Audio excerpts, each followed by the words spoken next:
Hello दोस्तों, मैं कुछ बताना चाहता था कि मैं कल बारात गया था। कल के बारात में मैं कुछ दिखा नहीं पाया, इसलिए कल की बारात में मार हो गया था।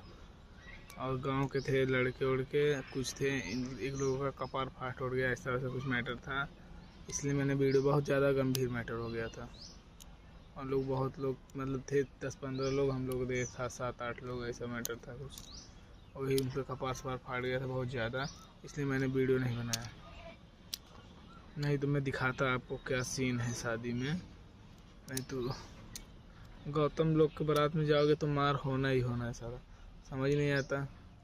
अभी अभी सो के उठा, मूड गया सारा फ्रेश नहीं। मैं सोचा आप लोग के लिए वीडियो बना लूँ। इधर का नज़ारा देख सकते हो कैसा है। आप लोग बताओ, गौतम के बारात में ज़्यादा मार होता है कि अन्य कास्ट के बारात में मार होता है? ठीक है, कमेंट में बताना। मिलते हैं दूसरे वीडियो में, तब के लिए बाय बाय।